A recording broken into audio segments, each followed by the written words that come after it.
Hello every one. ആദ്യമേ തന്നെ ഞാൻ പറയുകയാണേ, എനിക്ക് യാതൊരു വിധത്തിലുള്ള ഒരു പൊളിറ്റിക്കൽ പാർട്ടിയുടെയും ഇൻഫ്ലുവൻസ് ഇല്ല.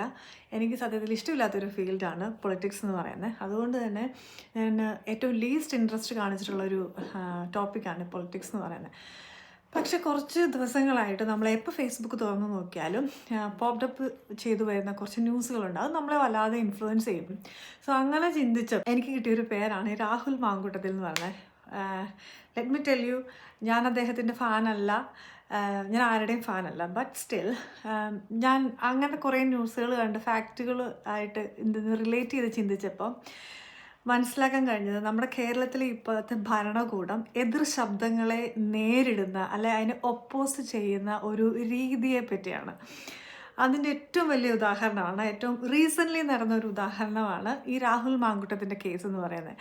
അപ്പോൾ ഞാൻ കുറച്ച് പേരോടൊക്കെ ചോദിച്ചു, കുറച്ച് ന്യൂസൊക്കെ റീഡ് ചെയ്തു. ഞാൻ പിന്നെ എൻ്റെ കോമൺ സെൻസ് യൂസ് ചെയ്ത് കുറച്ച് കാര്യങ്ങളെല്ലാം അന്വേഷിച്ച് പഠിച്ച് വന്നു. അപ്പോൾ മനസ്സിലാക്കിയ കുറച്ച് കാര്യങ്ങൾ ഞാൻ വിചാരിച്ചു, ഞാനൊരു ഇന്ത്യൻ പൗരയാണല്ലോ, ഇപ്പോഴും ഞാനൊരു ഇന്ത്യൻ പൗര തന്നെയാണ്, ഇന്ത്യയിലില്ല എങ്കിൽ പോലും.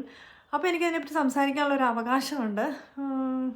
മേ ബി അതെൻ്റെ ഒരു കടമ കൂടിയായിരിക്കാം. കാരണം യുവത്വം എപ്പം നിശബ്ദമാവുന്നോ അപ്പോഴാണ് അനീതികൾ തലപൊക്കുന്നത്. ഞാൻ അങ്ങനെയാണ് കേട്ടിട്ടുള്ളത്. സോ പ്രയോജനം ഉണ്ടാവുകയോ ഇല്ലയോ അതിനെപ്പറ്റി ഒന്ന് സംസാരിച്ചേക്കാമെന്ന് വിചാരിച്ചു. ഈ രാഹുൽ മാങ്കൂട്ടത്തിനെ പറ്റി പറയുമ്പോൾ വിദ്യാഭ്യാസവും വാഗ്മിത്വവും രാഷ്ട്രീയ ബോധവും ഒരുമിച്ച് കൊണ്ടുപോകുന്ന ഒരു യുവ നേതാവാണ്. അദ്ദേഹത്തിൻ്റെ ചില സ്പീച്ചുകൾ അല്ലെ ഡിബേറ്റുകൾ കണ്ടു കഴിഞ്ഞാൽ നമുക്കത് നന്നായിട്ട് മനസ്സിലാവും. ഇംഗ്ലീഷ് ലിറ്ററേച്ചറിലും ഹിസ്റ്ററിയിലും ബിരുദമുള്ള ഒരു വ്യക്തിയാണ്.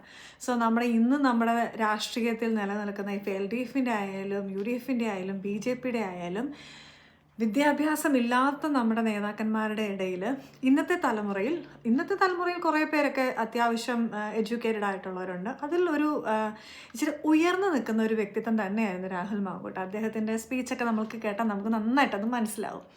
അദ്ദേഹം കൊടുക്കുന്ന ആൻസേഴ്സ് എങ്ങനെ അദ്ദേഹം യുവത്വത്തെ ഇൻഫ്ലുവൻസ് ചെയ്യുന്നു എന്നുള്ളത്.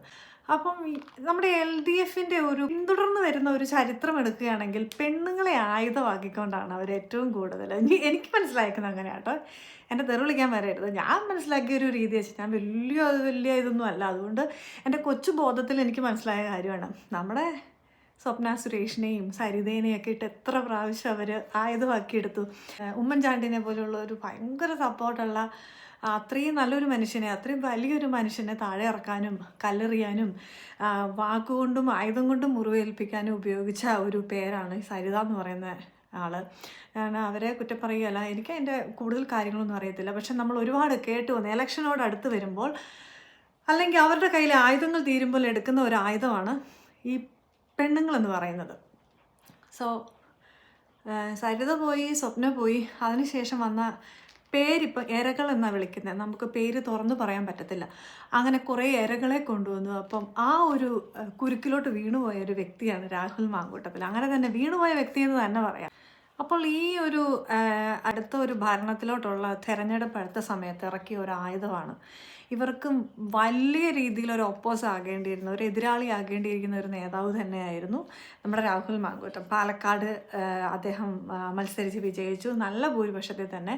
പിന്നെ ഭാവിയിലെ ഒരു മിനിസ്റ്റർ അല്ലെങ്കിൽ ഒരു യുവ നേതാവ് എന്ന രീതിയിൽ നിന്ന് ഒരു മിനിസ്റ്റർ പദവിയിലോട്ട് ഉയരാൻ സാധ്യതയുള്ള ഒരു കടക്കിലെ വെട്ടാൻ ശ്രമിച്ചു എന്ന് തന്നെ നമുക്ക് പറയാം. ഇപ്പോൾ ഈ ഇരകളെന്ന് പറയുന്ന ആൾ ശരിക്കും അറ്റ്ലീസ്റ്റ് ചെറിയ രീതിയിലെങ്കിലും കോമൺ സെൻസ് ഉള്ളവർക്ക് ചിന്തിച്ചാൽ മനസ്സിലാകും. ഈ റേപ്പ് കേസ് എന്ന് പറയുന്നത്, നമുക്ക് ഒരുപാട് കേസിനെ പറ്റി സംസാരിക്കേണ്ട ആവശ്യമില്ല. ഇന്നും അത് കോടതിയുടെ അണ്ടറിൽ ഇൻവെസ്റ്റിഗേഷനിൽ അല്ലെങ്കിൽ നടപടികൾ മുന്നോട്ട് പോയിക്കൊണ്ടിരിക്കുന്ന ഒരു ഇതാണ്. പുള്ളി ഇപ്പം ബെയിലിലാണ്. അപ്പോൾ അതിനെപ്പറ്റി നമുക്ക് കൂടുതൽ പറയണ്ട. അപ്പം കോടതി, നമ്മുടെ ഇന്ത്യൻ ഭരണഘടന നീ കുറ്റവാളിയാണ് എന്നൊരു അന്തിമ വിധി പ്രഖ്യാപിക്കുന്നത് വരെ അദ്ദേഹം കുറ്റവാളിയല്ല, ആരോപണ വിധേയനാണ്. അപ്പോൾ നമുക്ക് ധൈര്യമായിട്ട് സംസാരിക്കാം.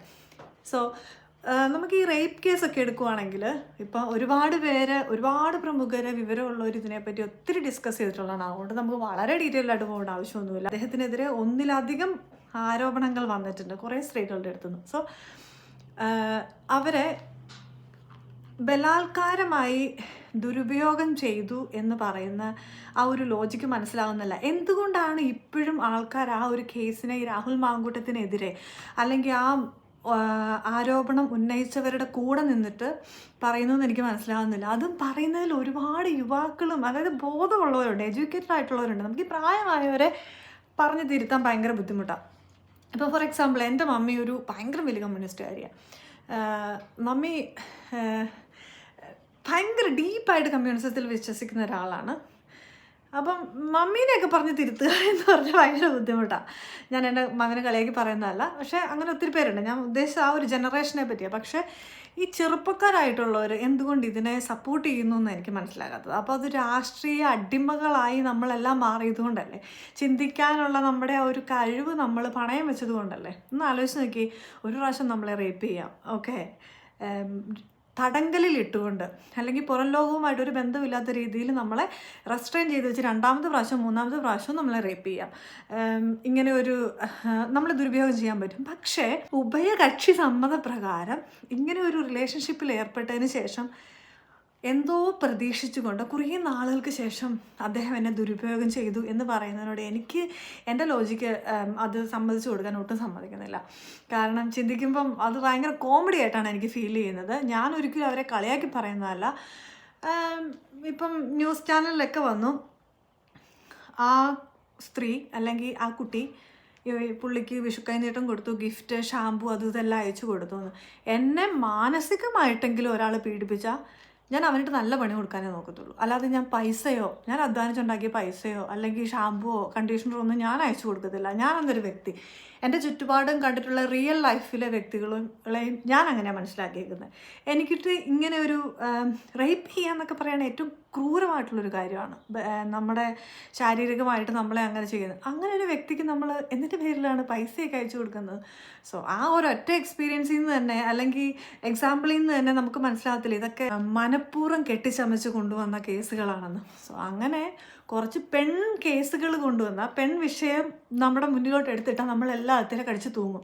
അങ്ങനെ ഒരാളുടെ ഭാവി നശിപ്പിക്കാൻ പറ്റും. രാഷ്ട്രീയ ഭാവി ആയാലും ഫാമിലി ലൈഫായാലും സോഷ്യൽ സ്റ്റാറ്റസ് ആയാലും നമുക്ക് നശിപ്പിക്കാൻ പറ്റും. അതിൻ്റെ ഒരു വലിയ ഇരയായിട്ടാണ് എനിക്ക് രാഹുൽ മാങ്കൂട്ടത്തിൻ്റെ കേസ് മനസ്സിലായത്.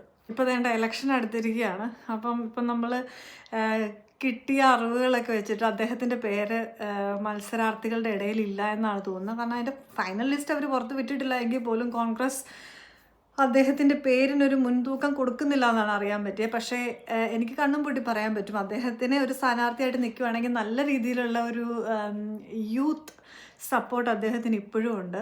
പിന്നെ മന്ത്രിസഭയിലോട്ടൊക്കെ കയറിക്കഴിഞ്ഞാൽ, ഒരു മിനിസ്റ്റർ ലെവലിലോട്ടൊക്കെ അദ്ദേഹം കയറിക്കഴിഞ്ഞാൽ നമ്മുടെ കേരളത്തിന് നല്ല രീതിയിലുള്ളൊരു പുരോഗമനം ഉണ്ടാകും. നമുക്ക് വേണ്ടി പ്രവർത്തിക്കും എന്നൊരു ആത്മവിശ്വാസമുണ്ട്. കാരണം പിന്നെ നമുക്ക് ആരുടെയും ഉള്ളിൽ കയറിയിരുന്ന് നമുക്ക് നോക്കാൻ പറ്റത്തില്ല. പക്ഷേ ഇപ്പോൾ ഉള്ള എന്താ പറയുക, ഇന്നലെ തന്നെ ഞാൻ വേറൊരു പോസ്റ്റ് ഇട്ടിട്ടുണ്ടായിരുന്നു, നമ്മുടെ ചിന്താ ജെറോമിൻ്റെ പുള്ളിക്കാരിയുടെ വളരെ വിവാദപരമായ ഒരു സ്റ്റേറ്റ്മെൻറ്റ്, പട്ടീനെയും പൂച്ചേനെയൊക്കെ ഉദാഹരണമായിട്ട് വെച്ചിട്ടുള്ളൊരു സ്റ്റേറ്റ്മെൻറ്റ്. അങ്ങനെയുള്ള നേതാക്കന്മാരുടെ ഇടയിൽ അത്രയും സ്റ്റാൻഡേർഡ് ഇല്ലാത്ത, അല്ലെങ്കിൽ നമ്മുടെ നാടിനെ അത്രയ്ക്ക് നാണം കെടുത്താത്ത ഒരു ആളാണ് രാഹുൽ മാങ്കൂട്ടം. എന്ന് വെച്ചാൽ അദ്ദേഹത്തിൻ്റെ സ്പീച്ചൊക്കെ കേട്ട് നോക്കിയാൽ അറിയാം, അത്യാവശ്യം വിവരവും ബോധമുള്ളവർ പറയുന്ന രീതിയിലാണ് അദ്ദേഹം സംസാരിച്ചിട്ടുള്ളത്.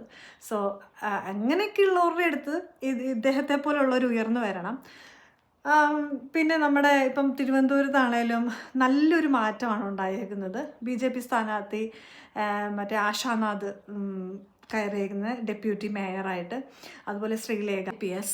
സോ അങ്ങനെയൊക്കെയുള്ളൊരു വിദ്യാഭ്യാസവും വിവരവും കഴിവും സ്ട്രെങ്തും ഉള്ളൊരു വരണമല്ല. അത് നമ്മളെ ആ പഴയ രീതിയിൽ, പണ്ടത്തെ രാജാവായിരുന്നു, ആ രാജാക്കന്മാരെ നമ്മൾ പിന്നെയും താങ്ങിക്കൊണ്ട് പോകേണ്ട ആവശ്യമില്ല. അവർക്കൊരു റെസ്പെക്റ്റ് കൊടുത്ത് അവരിരിക്കട്ടെ. അവരെ നമ്മളെ ഗൈഡ് ചെയ്യാൻ, അല്ലെങ്കിൽ നമുക്ക് ഒരു സജഷൻസ് ഒക്കെ ചോദിക്കാൻ ഒരു സൈഡിൽ ഇരുന്നോട്ടെ.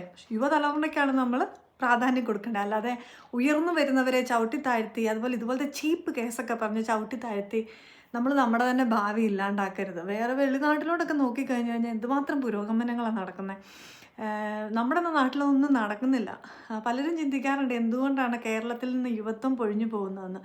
നിങ്ങൾ ചിന്തിച്ചിട്ടുണ്ട് എന്തുകൊണ്ടാണ്? നമ്മുടെ നാട്ടിലെ ഫെസിലിറ്റീസ് ഇല്ല, നമ്മുടെ നാട്ടിലെ സിസ്റ്റം. ഇന്നലെ ഞാനൊരു വീഡിയോ ഇട്ടപ്പോൾ ഒരാൾ ചോദിച്ചു, സിസ്റ്റം, നിങ്ങൾ ഉദ്ദേശിക്കുന്ന സിസ്റ്റം എന്താണെന്ന്. ഇതൊക്കെ തന്നെയാണ് സിസ്റ്റം. ഈ political system, medical system, education system, അതെല്ലാം നമ്മുടേത് പൊങ്ങി വരുന്നുണ്ടായിരിക്കാം, പക്ഷെ ഇപ്പോഴും എന്താ പറയുക, ഒരു കംപ്ലീറ്റ് ആയിട്ടുള്ള ഒരു ഉയർത്തെഴുന്നേൽപ്പ് അതിന് ഉണ്ടായിട്ടില്ല. സോ എല്ലാവരും നല്ലത് കാണുമ്പോൾ പോകും, അത്രയേ ഉള്ളൂ. അപ്പം നമ്മളൊക്കെ നല്ലതിനെ സപ്പോർട്ട് ചെയ്യുക, അല്ലാതെ ഞാൻ വിശ്വസിക്കുന്ന പാർട്ടി LDF ആണ്, UDF ആണ്, BJP ആണ്. അതുകൊണ്ട് അവരെന്ത് ചെയ്താലും ഞാൻ അവരുടെ കൂടെ നിൽക്കത്തുള്ളൂ. അവരെന്ത് തെറ്റ് ചെയ്താലും അതൊരു തെറ്റല്ല. മറ്റവരെന്ത് നന്മ ചെയ്താലും ഞാനത് അംഗീകരിച്ച് കൊടുക്കുകയല്ല. ആ ഒരു വെയിൽ നിന്ന് മാറിക്കൊണ്ട് നമ്മൾ നല്ലത് ചെയ്യുന്നവർക്ക് ഒരു ചെറിയൊരു സപ്പോർട്ടും അവരെ പ്രൊമോട്ട് ചെയ്ത് കൊണ്ടുവരണം. അതാണ് നല്ലത്, അല്ലേ? പിന്നെ ഞാനിങ്ങനെ പറഞ്ഞു വെച്ചാൽ ഞാൻ UDFൻ്റെ ആളാണ്, അങ്ങനെയൊന്നും വിചാരിക്കരുത്. എനിക്കിവരെ ആരും ഇഷ്ടമില്ല. ബേസിക്കലി പൊളിറ്റിക്സ് എനിക്കിഷ്ടമില്ല. പക്ഷെ ഇതൊക്കെ കേട്ടപ്പം ഒരു ഇന്ത്യൻ പൗര എന്ന നിലയിൽ പറയണമെന്ന് തോന്നി, പറഞ്ഞു.